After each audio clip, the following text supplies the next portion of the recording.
hearing her. Jeannie? Oh, hey, Hi. there you are. Yeah. I called in just to say, try me and see if it works, and then I'll hang up and let Michael try to come in again. I wonder what's happening. I don't Yeah. know. Welcome Michael, home. thank you. It's good to be back. Yeah, I'm sure it So, is. it has been a challenging 2 weeks, and I'm glad that it's in the past. And Ryan's going to his first. We found a physical therapist that is actually a neurophysical therapist, Great. and so they'll work with that. He's got just a few challenges, but the doctors and us are confident that he will overcome. He's got some facial weakness, so like his eyes blink at different times. They don't blink Oh, together. oh, that's And strange. yeah, and then when he smiles, one side of his mouth doesn't smile as big as the other side. Oh, So yeah, is he? they Did he lose hearing out of that ear? yes, he's totally deaf in his right ear. And so that impacts his balance because your inner ear is, Right. Oh my what does your goodness. balance. So his Yeah. physical therapy will be on strengthening his face muscles and also getting his balance back. He's not allowed to drive till he goes back for a recheck, which is like February the 3rd. Whoa. And so we'll be, Gabby's off all this week. Her boss has just been phenomenal. Mm-hmm. And so she's got him covered this week, and then starting next week and until he goes back and gets clearance to do some things on his own, then we'll be having to pick him up and take him to physical therapy and things like that. And Does he have to he go to just, Vanderbilt to be checked out again, or can they do it here yes, at your place? no, Oh, yeah, his good. physical therapy's here, but he has to go back to Vanderbilt for the surgeon to actually give him the checkup, post-op check, Mm-hmm. and see how things are going. And Wow. so anyway, it's we're learning that road to Nashville. Bet you And, are. yeah, and In coming all back kinds of was, weather. yeah, coming back was definitely hairy with the snowstorm, but we made Yeah. it, and so we're blessed and we're grateful and thankful, and anyway, yeah, so we thought we'd give this radio show a shot today and try to get back into the normal swing. We Yeah. just we've been kind of just chilled out, relaxed, getting as much sleep as we can get, catching up. That's so And good. because I stayed in the hospital each evening with Ryan, Mm. and then Gabby and the kids would stay during the day, and Michael You was mean you the sleep overnight awesome. there, Jeannie? I would spend the night at the hospital. Yes. Wow. Boy, talk about no sleep. Ay. Yeah. Yeah. It was definitely challenging. Well, welcome to Mind Shifters Radio. Nice to be back after a 2 week absence. And Susan, nice to hear your voice. Uh, Good to hear your it has voice been too. kind of Welcome strange home. not getting to talk to you every day or two. But we've had a pretty intense time, and fortunately, we are getting back on track. Ryan got a 12-hour nap or sleep the other night, and Jeannie got a little better than 9, so definitely doing some catching up. Mm. And delighted to be here with you. We're still working through the bugs on the app, and that's just part of making this transition. So Right. delighted that you're here with us and that we get to continue our conversation about first century Aramaic forgiveness.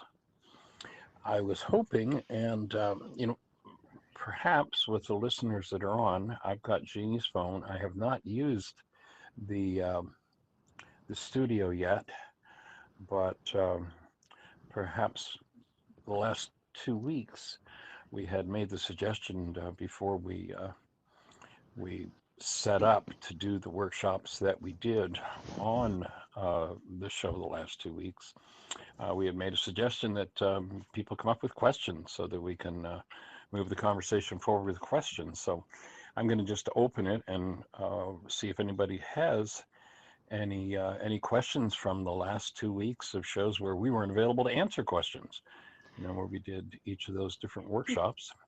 And hopefully I will know how to turn on your microphone if you have a question for us. Michael, so if you're out there in before I listener get land, off, can you hear me, Michael? yes. Okay, before I get off, just two things. There's no transcript moving on my thing. Right. And I had to dial in several times before. This is for Allende. I had to dial in several times before the sound was good. And I don't know whether that's just me or everything, but now I'm going to hang up so you can get other calls.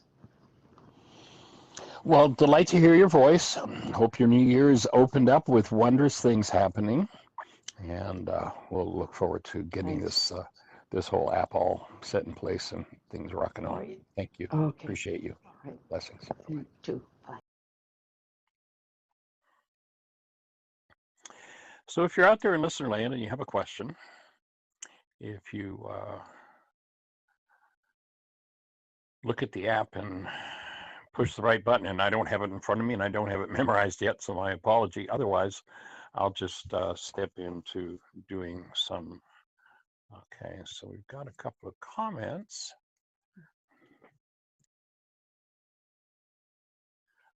But no questions. So I'm just going to jump in and look at some of the ideas that we have been working with. I've been working in the arena of the power person dynamic with a couple of folks, and so thought I would cover some ideas from that power person dynamic. And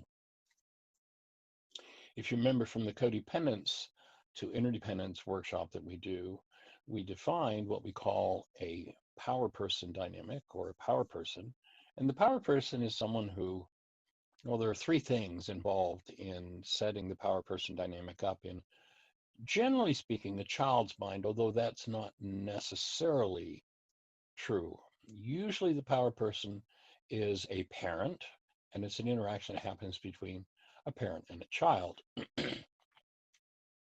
Although I do recall very vividly one gentleman that I worked with who was actually in his 70s when he was in a store that was being robbed, and he found himself playing out the power person dynamic. So it isn't necessarily between a parent and a child, but that's generally what happens. And there are three things that occur in order to instill this power person dynamic in someone's mind.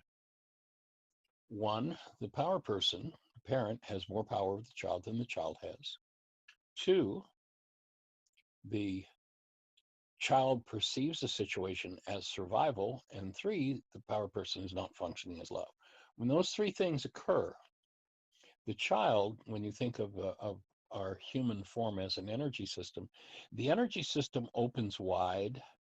There is no censor, and we become energetically like a sponge. Literally, for survival's sake, in that circumstance, we literally just absorb everything that's going on in the environment, spoken, seen, or unseen, every energetic pattern. Let's say, the power person is in rage, but not actually raging, but the energy of rage is still absorbed by the child. There's such an attunement between the two. And my offering is that's the dynamic that literally runs the world. And when you realize that dynamic, I don't care whether it's a business or church or government or community or family system, until this dynamic we've identified as the power person dynamic is resolved in each individual, it literally runs their whole lives. And there are three behaviors connected with the power person dynamic. And only three behaviors are possible until that dynamic is addressed and resolved. The level of stress that one is under will determine which behavior one does. And so when there is little or no stress, one will behave in a way. There's a thing in the mind we call the automatic decision system. It's been programmed by this energetic absorption that occurred during that survival situation. And being programmed with that, it literally serves those behaviors up that accord with the level of stress that one is under. So when one is under little or no stress, they will do whatever they did to get along with their power person. When stress starts to build, they'll do whatever they did to resist and survive. When they become ultra stressed, they'll do whatever their power person did to them that they hated the most. And the focal point I want to put on today's show is that each time one plays out the power person dynamic, they are reinforcing the original dis-ease. You know, think of yourself as an energy system, an integrated energy field. And, you know, if you hold a newborn, it's really clear that the newborn is the presence of love. And my offering is that the only energy that belongs within our energy system is that which is in harmony with love. When a different energy is taken in, that energy is a discordant energy and tends to create dis-ease processes within the system. So each time that one plays out the power person dynamic, they are either reinforcing the whole disease process that happened when the original event occurred, which again, for most people is far from memory. It's usually early childhood. Again, though not necessarily, it can happen in adulthood too. But each time that they play out the behaviors, you know, when they're in an ultra stressed condition, that is, there are a lot of goals running in the mind and they're highly stressed, what happens is one turns to the power person dynamic and, you know, it kind of, in an unconscious way, you could almost hear the conversation. It sort of runs like this. Oh my goodness, I don't know what to do here. I'm lost. How do I win? Oh, let me look into my unconscious at what God, my power person, did to me in order to win in circumstances like this. And so one turns to that unconsciously absorbed energy from those power person situations when, again, power person was not functioning as love, had more power over the child than the child had. And the other important component is the child perceived it as survival. So that whole energy pattern is literally a dis-ease. It's a disintegrative energy relative to staying integrated as a human being. So each time we unconsciously play out the power person dynamic, we reinforce that disease process. We may be totally unaware of it, it's unconscious, but accompanying it will be some form of hostility or fear, and it will follow the pattern that was established for that power person. So each time they play it out, that disease energy is driven further into a tissue. Or if one is lucky, if support is available, then one can become aware of that need to heal that early memory, that early situation. Again, the healing tool is that of forgiveness. And of course, oftentimes the person who might inform you that there is a power person dynamic running in your mind is oftentimes the object of the attack that's involved. So support will look something like the unconscious replay of the disease process that brings awareness of what one, though the attack seems to be against, you know, somebody out there, really it's a situation where I get the original. Remember in the worksheet we talk about, I get the original of what I send out, they get the carbon copy, and they may not be home for delivery. So every time I engage in the power person dynamic unconsciously, I'm reinforcing a dis-ease energy, a disintegrative energy within myself. And there's a situation where it's really important to catch myself or to have someone with the care, the concern, the willingness, though they may become, the John the Baptist in the situation. We've all heard the statement over and over again, don't kill the messenger. But when one is under stress and the power person dynamic is running, the tendency is to lash out at whoever's handy, whoever's there. And so if you've got someone who has the care and concern to inform you that you're playing out the power person dynamic, then you have the opportunity, instead of just unconsciously replaying it and reinforcing the disease condition, to stop and go, oh, as I deliver this attack to them, who am I really attacking? Who gets the original of this hostility or fear-based energy that I seem to be sending outside myself, but I'm really feeding to myself? And of course, again, you remember the John the Baptist story. John the Baptist was referred to, you'll remember, as the raving maniac in the desert. The desert is a code word for the unconscious. John was also referred to as the forerunner. Why did they call him the forerunner of the Christ? Because in order to awaken to the true mind of love in you, the true mind of being, to eradicate the power person dynamic and go back to the truth of being, you have to discover what it is you're doing to yourself. And John the Baptist, remember they said, you have to meet John the Baptist before the Christ can awaken in you. So John was the one, raving maniac in the desert, who could touch into and reflect back to one the ravings of their own insane minds. That is, the mind in hostility and fear. So you remember the king and queen in that situation with John the Baptist were definitely out of alignment with truth and what the culture demanded of them. And John the Baptist had the nerve to bring to them what they were doing. And what did they do? When one is in denial, dissociated from their own stress, and truth is shown to them, their stress goes up. When stress goes up, most people default to taking off the head of whoever it is that's delivering the truth. So that was John the Baptist. They took off his head. There were two skills that he had not yet learned. He did not know when to hold the mirror up, and he did not know how to reflect back to them that this was their own stress that they were dealing with, that it wasn't caused by him, though he was the one who made them aware of it.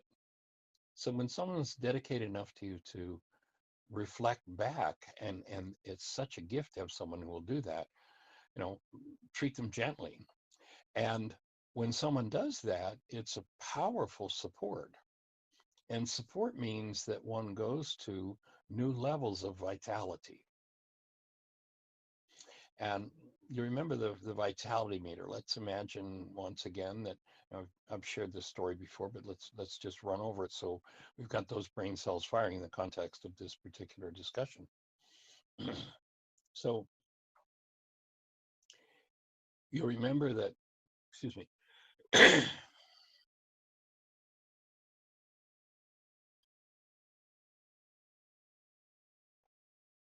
if one is at a level, let's say a level 5 vitality,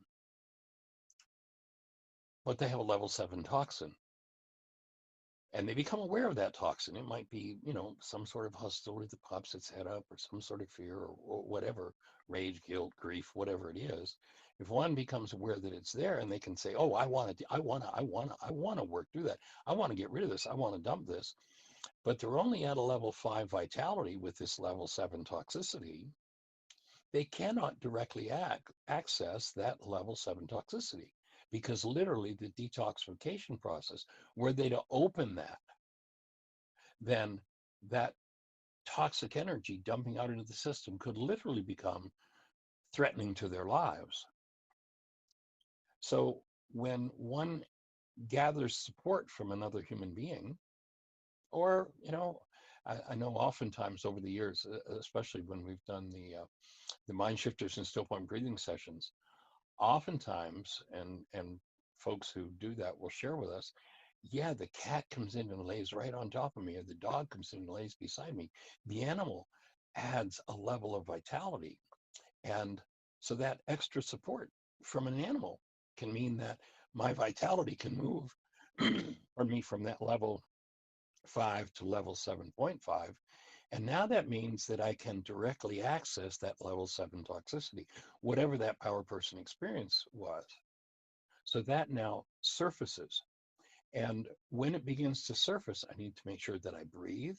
And I remember that I'm committed to functioning out of love rather than what's surfacing in my mind from the past. I get to look at, I get to confront directly what that toxic energy is. And in that state, I get to forgive, if I choose to apply forgiveness, what I have quite likely hidden from myself most of my life. And in many cases, these become generational dynamics. They're things that have been hidden in the family system for generations, and the power person dynamic is passed on from one generation to the next, to the next, to the next. And so oftentimes the intensity of the healing process, that's why we call it in naturopathic medicine a healing crisis, can be pretty deep and pretty intense. So whatever I've been hiding from myself through denial, and denial, remember our definition of denial is when I think or speak as though what's happening inside of me is caused by something outside of me. You made me mad, you made me sad, you made me afraid. Why are you hurting me? Why did you do that to me? When I do that, I literally create, when I live in that state of denial, I literally create a condition called the unconscious mind. Now, my offering is that an unconscious mind is not natural for a human being. We're not designed to have an unconscious mind. We are designed to be conscious and aware of everything that's going on inside. Literally 24/7, 365. But when I go into denial, when I say, no, I'm mad, but this mad doesn't belong to me. You made me mad. What happens is I literally instruct my evidential mind that it can only use evidence that proves that you're the cause of what's happening inside of me. You're the cause of what's responsible. Pardon me, you're the cause and responsible for what's moving inside of me. That's our definition of denial. Now, remember, we'll lay some extra foundation work here. Remember the Harvard research that shows us that in a time frame where 10,000 brain cells are firing, the max amount of data that comes to conscious awareness is 9 bits. So we get to see the tiniest fragment. When you're looking only at a tiny fragment of a huge database, you're looking at evidence. So the conscious mind for most people is a purely evidential device. And it only gives us the evidence that we give the mind permission to give us. So if my permission is, you made me mad, I'm literally saying to my unconscious mind, I know I've got a part of me that's mad, but I don't like to own that. I don't want to believe that's true about me. It's somebody else. So show me evidence, construct me a perceptual reality that will show me that somebody else is responsible for what I'm feeling. Now, in order to do that, you have to create an unconscious mind. You have to take the truth and you have to bury it. That's why when truth starts to show up, stress goes up, because what's been buried, boom, raises the stress level. So when I'm in dissociation, when I've hidden a part of my mind from myself, I've created this unnatural unconscious mind. When it starts to come up, my stress will go up. If I'm not committed to functioning out of being, if I'm not clear that my essence is love and every word, thought, and action that I'm going to engage in is going to be based in love, then when someone resonates or shows me a part of my mind that I've dissociated from, I will literally use that particular data that's in my physiology and literally is my disease. I'll use that data to build my perception of them. So now they show up in my mind with my problem attached. And I actually think it's their problem, though I'm the one that's feeling. Remember the line in the worksheet says, if I'm the one with the pain, how can it be that you're the one with the problem? So to recognize that if I'm in pain, I have a problem. And if I'm seeing the problem as belonging to anybody else, I'm in dissociation. And I need to, you remember Yeshua said, you must forgive from your heart the wrongs of your brother. That wasn't a bleeding heart statement. The heart is a code word for the unconscious. He's saying you have to go into your own unconscious and remove, remember, forgiveness means removal, remove from your unconscious that which you've used to build your brain's image of your brother. So in part, one of the purposes of this work is to eradicate the unconscious mind. And if I don't deal with that in me, because we are energetic beings, the more I deny and dissociate from something, the stronger and harder I push on it to hide it from myself. Imagine that I've got a 3-foot diameter spring sitting on the floor, and I go over and I push on it and I lock it down.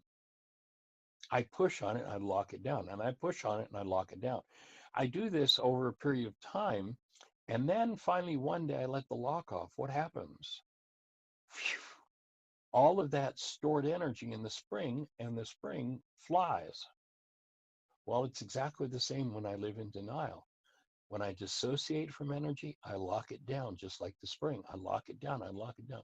You made me sad, they made me sad, he, them, decade after decade, year after year, relationship after relationship. Why is this happening to me again? Why are they doing this to me again? Because literally, I'm hiding that energy in myself. And when I recognize that every energy that I carry in me follows the laws of energy, and one of the first laws of energy is that by definition, energy is in motion. Pardon me, energy is motion. Well, Michael, what does that mean? Well, back decades ago, I used to keynote at a conference called Global Science. And one year, one of the other keynote speakers at the conference was a gentleman named Marcel Vogel, who was a 23-year senior scientist from IBM. That year, Marcel brought a camera called a Delaware camera, and he brought it for a specific purpose to present. I mean, basically, everybody in this conference was very science-oriented. Marcel Vogel, by the way, was a 23-year senior scientist from IBM. He's the guy who invented the magnetic coding for IBM that allows hard drives to store information. Without Marcel being in the world, we would not have hard drives on our computers these days. When Marcel was 11 years of age, he invented and patented chemical light. That's the kind of mind Marcel had. But what he brought his camera for was to show us that he was able to take a picture of the high energy waves that leave the mind when we think a thought. So if I live in this cycle of denial, dissociation, and projection, then everything that I've pushed down, I've increased the intensity or the amplitude of the energy of that in me. And if it's, let's say, you hurt me and I don't ever want to be hurt again, what I'm shutting down in myself is this hurt. And when I shut energy of hurt in myself, literally what moves in me is hurt, and the literal energetic pattern that radiates out from me just like a magnetic field. If I take some iron filings and put them on a piece of paper, you probably did this when you were a kid, and you put a magnet under it, all of a sudden all the filings jump to attention. They start to move. Why? Because there's an invisible field. Every thought you think, every dissociated thought you think filled with pain and trauma is like a magnetic field, and it sets out or sends out a high energy wave. That's what Marcel was able to measure, showed us literally pictures of it from the camera. And when you recognize that whatever you dissociate from in yourself is a high amplitude wave because it's been pushed down, pushed down, pushed down, then it literally becomes an invitation that says to all the world, hey, is there anybody out there in resonance with the kind of hurt that I never want to have happen to me again?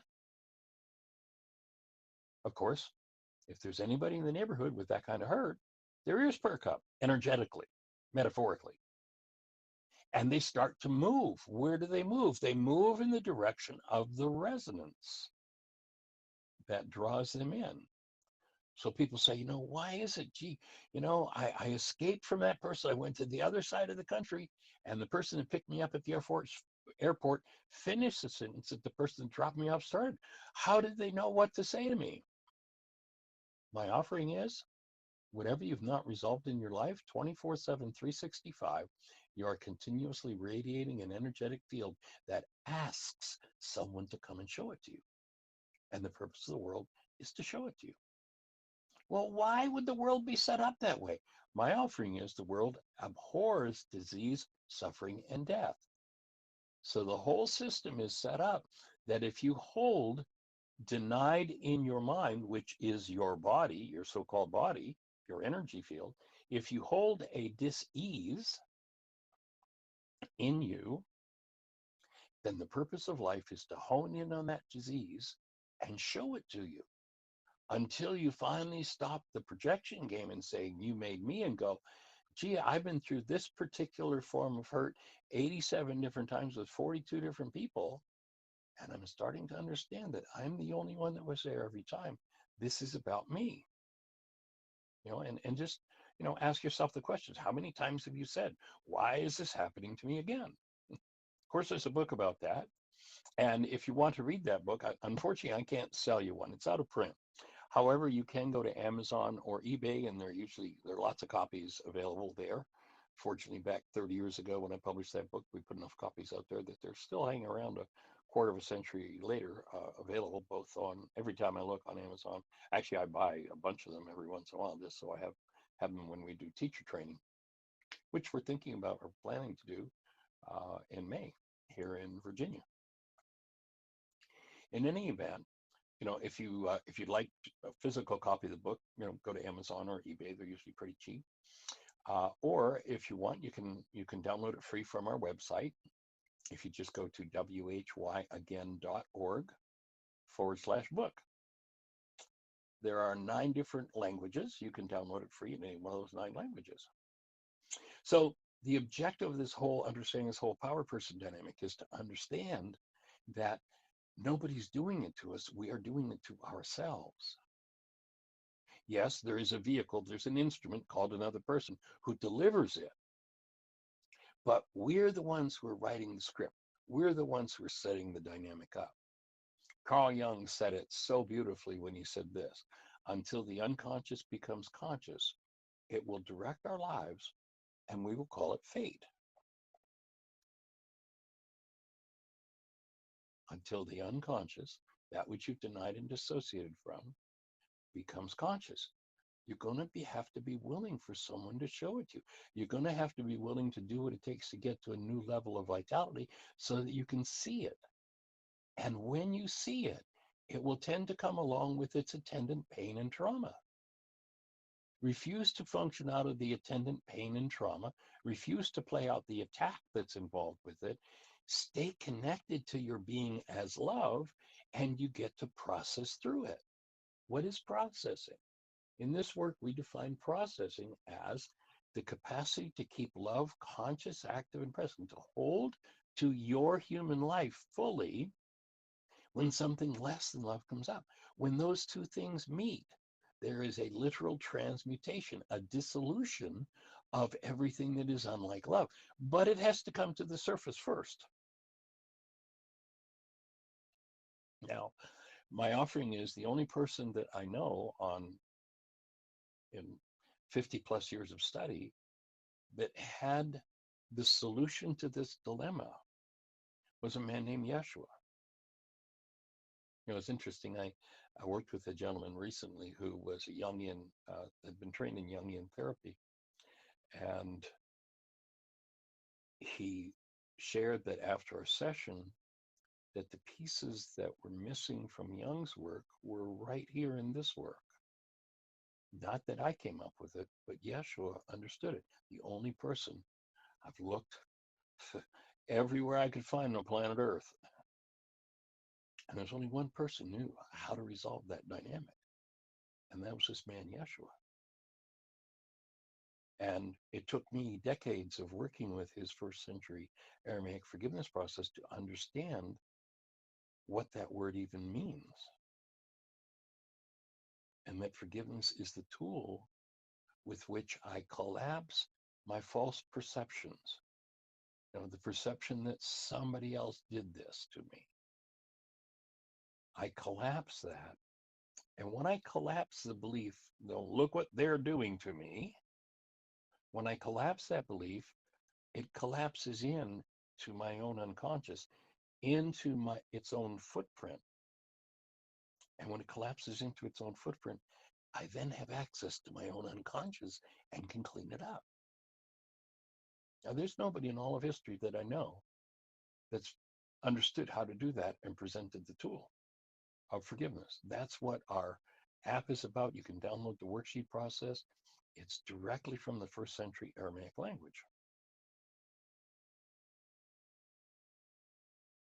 And powerfully, there are only two places on planet Earth currently that I know of that elucidate precisely and specifically how to engage in that forgiveness process. And that is the first century Aramaic words of Yeshua and A Course in Miracles. Give specific directions on how to undo, how to forgive, how to remove what never belonged in us. And when we undo, when we forgive, then we find the light that we are.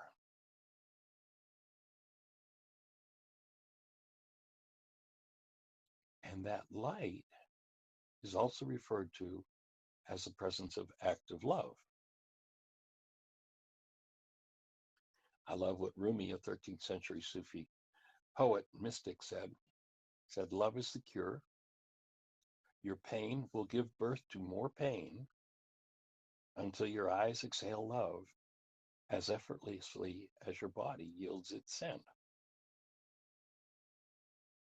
Can you be present as active love when hidden pain surfaces, and instead of having to turn it into attack of self or someone else, can you breathe, look at the goals you hold, cancel those goals, and maintain that active presence love? That's really the practice, is cultivating the relationship with the truth of yourself as love and being able to keep it present in your physiology when something less than love comes up.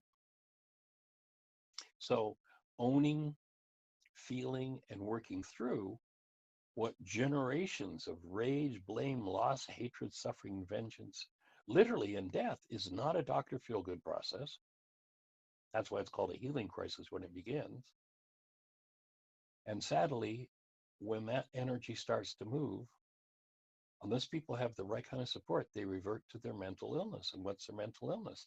Denial, dissociation, and they're right back to their membership card in the one world universal religion of blame, suffering, guilt, fear, and trauma, and victimhood.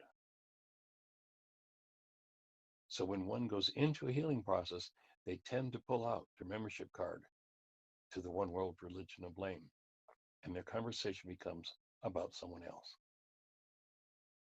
This is something that was brainwashed into most of us by the age of 4. And what we're looking to do is to create a sufficient support team and the willingness to wake up from that and recognize that the perceptual mind always projects its denied content, turns it into pictures, images of what we think are other people, pictures that we see in our mind, and we think we're seeing something out there. But the truth is, what we think we're seeing out there is really an image projected from the mind on the inside of our eyeballs. We think we see out through our eyes. You've never seen anything through your eyes, you will never see anything through your eyes, ever in your life. That's one of the biggest cons of the world. The eye is a one-way valve. Yes, it is an antenna. It receives information. But just like if you tore the wire off the back of your TV set and looked inside the wire, you can't look inside that wire and look up through the wire, through the antenna, and look out around your neighborhood. You can't see out through the antenna. So it is true with the eye.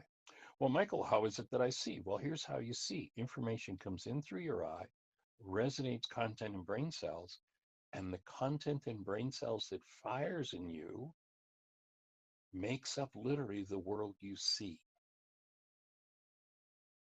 Remember the lesson in the Course in Miracles that says, what is the world? The world is false perception. It is born of error. Your pain has not left its source. The world, this is the only world that the Course in Miracles aims forgiveness at, and the only world that we should be aiming forgiveness at. The world is false perception. Everything painted on the inside of your eyeballs is a lie. It is your brain's generated image based on the information that comes in through the eye, but it is not seen with the eye. It is not generated with the eye. It is seen with and generated by the brain through the content in one's own mind. So all the perceptions that we swear are outside of us are, as that lesson in the Course says, they have not left their source. So a person who's lived their lives always blaming others, living in projection, sooner or later must do the grueling work of rebuilding their own personal code until the automatic decision system is freed of blame, regardless of what anybody else does. And what forgiveness does is it collapses the projected image from the mind back in on itself. I think that for Yeshua to have presented to the world 2,000 years ago, and again, most recently in A Course in Miracles, that the mind generates its images according to the goals we hold for a situation. And that the goal that you hold for a situation is the key way into collapsing that perceptual construct.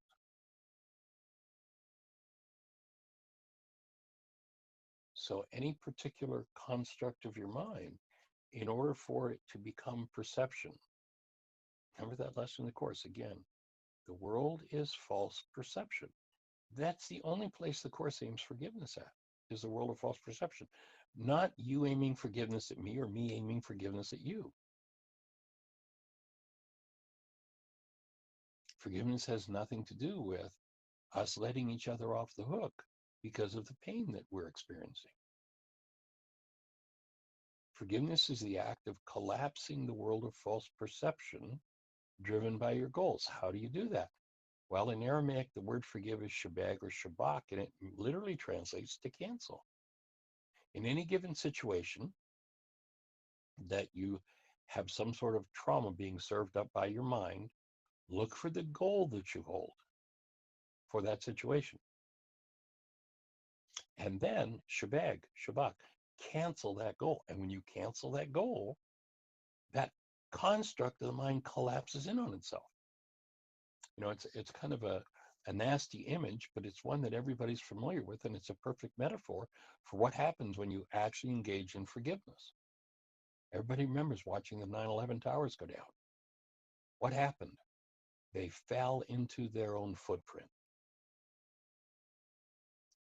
When you cancel a goal, the unconscious source of the pained perception is what that perceptual construct collapses into.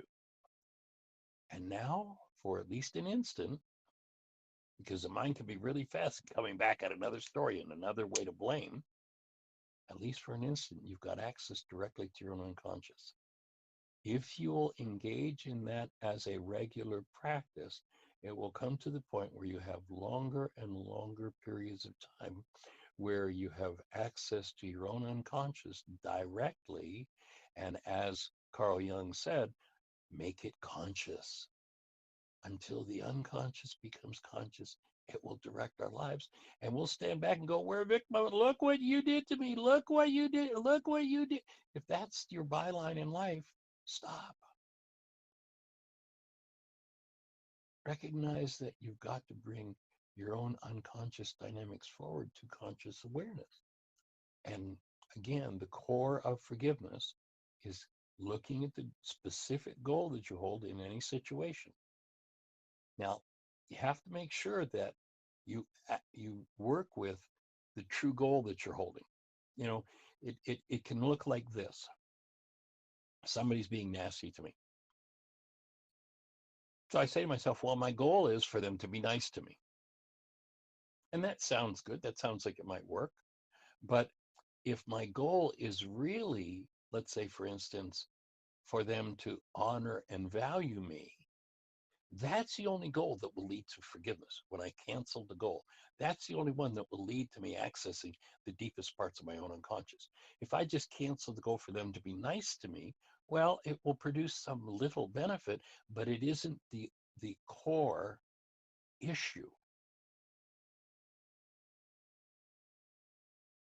And in order to get to the core issue of my own unconscious dynamics, I have to find the goal that's driving my mind to generate that construct.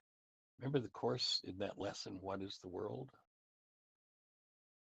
Talks about perception is a world made up by us to take the place of what the Creator gave us in creation. So we fill our conscious awareness with the unresolved dynamics of our own unconscious and try to pretend that it's about somebody else. But if they're the one with the problem, why am I the one with the pain? When I walk away from a situation where I have pain, if I walk away talking and thinking about them, I'm stuck in my own mental illness. If I walk away from that situation thinking and talking about me, what is it I need to resolve in order to remove this energy from my system? What is it that I'm not breathing into? What is it that I'm not willing to have removed from me? And oftentimes the things that need to be removed are really deep and what seem to be important parts of our own persona. Remember, the Greek word persona means mask. It's a mask we wear. And so that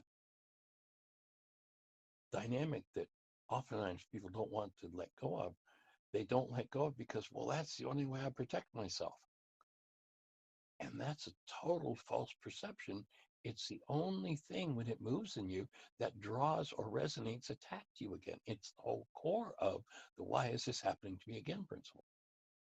Again, step by step, we walk the character in my book, Richard, through that whole process of getting him to understand how this unconscious dynamic works. And when one is first introduced to their own unconscious, it seems like, well, that's silly. If that were true about me, I'd know it. Well, no, that's why we call it the unconscious, because you don't know that about yourself. And the journey of self-discovery is pretty amazing. And we're delighted to be sharing this time with you. I hope this fits and serves you, and that you have the best year yet of your eternal life. Thanks for joining us. Blessings. Bye-bye.